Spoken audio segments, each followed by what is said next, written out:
Hello friends, welcome back to my channel. So guys, आज मैं आपको बताऊंगी कि different types of the anticoagulant के बारे में बताऊंगी। तो उससे पहले हम बात करेंगे, समझेंगे कि थ्रोम्बस और द एम्बुलस में क्या डिफरेंस होता है।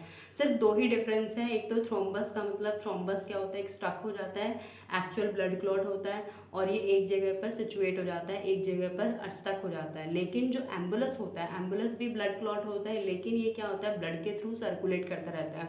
ब्लड के थ्रू, सर्कुलेशन के थ्रू वेस्कुलर सिस्टम में सर्कुलेट करता रहता है। ये क्या होता है, मूविंग इन नेचर होता है, जो हमारा एम्बुलस होता है। ठीक है, ये दोनों में यही डिफरेंस है। और मोस्टली में जैसे मोस्टली जो होता है, जो हमारी स्मॉल आर्टरीज होते हैं जिनका डायमीटर बहुत स्मॉल होता है, तो वहाँ पर जाकर ये क्या होता है, मूविंग इन नेचर होता है और बहुत ज़्यादा स्मॉल डायमीटर होने की वजह से ये एम्बुलस जो होते हैं वहाँ पे स्टक हो जाते हैं। ठीक है, और वो क्या करते हैं, ब्लड सर्कुलेशन को स्टॉप कर देते हैं, जिसकी वजह से अटैक होने के ज़्यादा चांसेस हो जाते हैं।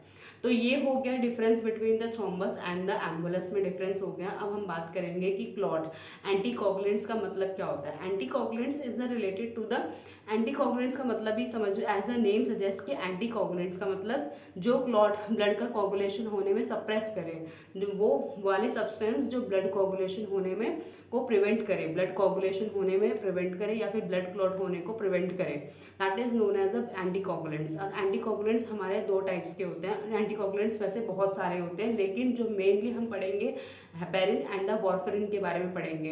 हेपेरिन पढ़ेंगे। हेपेरिन क्या होता है, heparin is a natural anticoagulants, दोनों नेचुरल एंटीकोगुलेंट्स होते हैं। लेकिन जो हेपेरिन होता है, क्या होता है, हेपेरिन मोस्टली क्या करता है, ये थ्रोम्बिन, प्रोथ्रोम्बिन, जैसे हमने पढ़ा था कि जो clotting factors, different types of the clotting factors पढ़े हमने लास्ट क्लास में। तो उसमें हमने पढ़ा कि जो क्लॉटिंग फैक्टर्स को प्रिवेंट करता है, ये क्या करता है, प्रोथ्रोम्बिन को थ्रोम्बिन में कन्वर्ट ही नहीं होने देता है हेपेरिन। तो जिसकी वजह से क्या होगा, अगर प्रोथ्रोम्बिन ही नहीं बनेगा तो ये पूरा कोगुलेशन प्रोसेस ही नहीं होगा। अगर प्रोथ्रोम्बिन नहीं बना तो थ्रोम्बिन नहीं बनेगा, और थ्रोम्बिन नहीं बना तो फिब्रिनोजन, थ्रोम्बिन क्या करेगा, क्या करता है, फिब्रिनोजन को फिब्रिन में कन्वर्ट करता है, तब क्या करता है, ब्लड क्लॉट की फॉर्मेशन होती है। तो ये कोगुलेशन प्रोसेस को ही स्टॉप कर देगा अगर हमारा प्रोथ्रोम्बिन ही नहीं बना तो हेपेरिन मोस्टली जो होता है सबसे पहले अटैक करता है और प्रिवेंट करता है to the formation of the prothrombin की फॉर्मेशन ही ना हो। प्रोथ्रोम्बिन की फॉर्मेशन नहीं होगी तो फिब्रिन की फॉर्मेशन नहीं होगी, और फिब्रिन की फॉर्मेशन नहीं होगी तो क्लॉट की फॉर्मेशन नहीं होगी। तो ये काम करता है हमारा हेपेरिन। और हेपेरिन जो होता है मोस्ट कॉमनली हम ओपन हार्ट सर्जरीज में, most commonly open heart surgeries में करते हैं। और मोस्टली हम क्या करते हैं, मोस्टली प्रेग्नेंट फीमेल में मोस्ट प्रेफरेबल जो एंटीकोगुलेंट्स होता है वो हेपेरिन का यूज़ करते हैं, क्योंकि जो हेपेरिन का जो साइज़ होता है वो बड़ा होता है। हेपेरिन का साइज़ बड़ा होने की वजह से ये क्या करता है, प्लासेंटल बैरियर को क्रॉस कर जाता है, और जब ये प्लासेंटल बैरियर को क्रॉस करता है तो इफेक्टिव ट्रीटमेंट प्रोवाइड करता है टू द प्रेग्नेंट वुमेन को। सो इसलिए हम क्या करते हैं, मोस्टली प्रेफरेबल ड्रग जो होते हैं in case of anticoagulant drug जो होती है in case of the pregnant women में जो होते हैं हेपेरिन होते हैं। Heparin is a natural anticoagulants भी होता है, और हेपेरिन को ओपन हार्ट सर्जरीज में यूज़ किया जाता है। और हेपेरिन का एंटागोनिस्ट, ये मोस्टली बहुत ज़्यादा क्वेश्चन पूछा जा चुका है कि हेपेरिन का एंटागोनिस्ट क्या है या फिर एंटीडोट ऑफ द हेपेरिन क्या है। हेपेरिन की, अगर हेपेरिन का साइड इफेक्ट क्या होता है, नॉर्मल ब्लीडिंग होने लग जाती है, क्योंकि हेपेरिन क्या कर रहा है, हेपेरिन ब्लड क्लॉट को प्रिवेंट कर रहा है, ब्लड क्लॉट को प्रिवेंट कर रहा है, तो यानी कि खून को पतला कर रहा है। और अगर वो खून को पतला कर रहा है तो यानी कि ब्लीडिंग होने के चांसेस होंगे, ऑब्वियस सी बात है। अगर ब्लीडिंग होने के चांसेस होंगे और हेपेरिन हमने दे दिया, यानी कि एबनॉर्मल ब्लीडिंग होने हो भी सकती है पेशेंट को, तो उसको प्रिवेंट करने के लिए हम एंटीडोट को प्रिपेयर करके रखते हैं। Protamine sulphate is the antidote of the heparin. और जो प्रोटामिन सल्फेट, ये क्वेश्चन बहुत बार पूछा जा चुका है दोस्तों, ये बहुत बार क्वेश्चन आ चुका है कि हेपेरिन की एंटीडोट क्या होती है। हेपेरिन की जो एंटीडोट होती है प्रोटामिन सल्फेट होती है ना। और हमेशा याद रखना है इस क्वेश्चन को, ये क्वेश्चन पूछा जा चुका है, और ईएसआईसी जैसे, ईएसआईसी डीएसएसबी जैसे कॉम्पिटिटिव एग्जाम्स में पूछा जा सकता है। तो इसलिए ध्यान में रखना कि हेपेरिन का जो एंटीडोट होता है वो क्या होता है, हमारा प्रोटामिन सल्फेट होता है।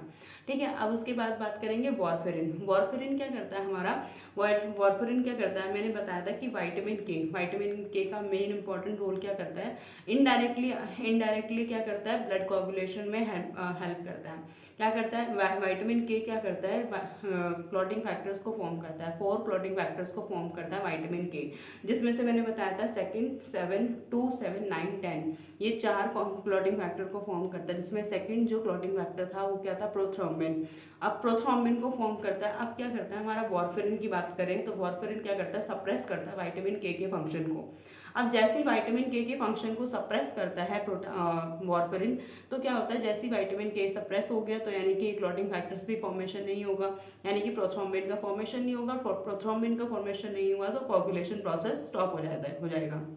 तो यही क्या होता है, वार्फरिन काम करता है। वार्फरिन विटामिन के पे काम करता है। और जो हेपेरिन होता है, हेपेरिन जो होता है हमारा डायरेक्टली प्रोथ्रोम्बिन पे एक्ट करता है और उसको इनहिबिट करता है। ठीक है, अब ध्यान में रखना कि ऐसे ही हमारा वार्फरिन की एंटीडोट क्या होते हैं, हमारी वार्फरिन की एंटीडोट हमारी विटामिन के होती है इसलिए। और वार्फरिन जो होता है हमारा, वार्फरिन भी क्या होता है हमारा एंटीकोगुलेंट होता है। और इसके रिलेटेड अगर हम बात करें कि और भी एंटीकोगुलेंट जो होते हैं हमारे, जैसे हमारा क्या हो गया, ईडीटी हो गया, ऑक्जिलेट और सीपीडी, ये तीन जो एंटीकोगुलेंट होते हैं ये कंबाइन हो जाए विद द कैल्शियम के साथ, तो कैल्शियम के साथ अगर ये बाइंड कर जाते हैं तो कैल्शियम की लेवल को कम कर देते हैं। और अगर कैल्शियम का लेवल कम हो जाता है तो क्या होता है, कोगुलेशन प्रोसेस भी स्टॉप हो जाता है। तो ये सारी चीज़ें हमने बताई कि एंटीकोगुलेंट्स में ये सबसे ज़्यादा मोस्ट इंपॉर्टेंट चीज़ यही है, क्वेश्चन सबसे ज़्यादा पूछा जाता है कि का वार्फरिन का एंटीडोट क्या होता है, वार्फरिन का एंटीडोट क्या होता है, इट इज़ द विटामिन के। एंड द क्या नाम है, वार्फरिन का एंटीडोट ये होता है, विटामिन के होता है। एंड द हेपेरिन का एंटीडोट क्या होता है, प्रोटामिन सल्फेट होता है। तो ये दोनों चीज़ें ध्यान में रखना। थ्रोम्बस और एम्बुलस में ध्यान में रखना कि एम्बुलस क्या होता है, मूविंग नेचर होता है, और थ्रोम्बस क्या होता है, एक स्टक इन नेचर हो जाता है, ये क्या एक जगह स्टक हो जाता है। ये जो होता है हमारा थ्रोम्बस होता है, लेकिन एम्बुलस क्या होता है, मूविंग नेचर होता है। हेपेरिन के एंटीडोट याद में रखना, प्रोटामिन सल्फेट होता है। वार्फरिन के एंटीडोट याद रखना, विटामिन के होता है। ठीक है, I hope you understood and thank you for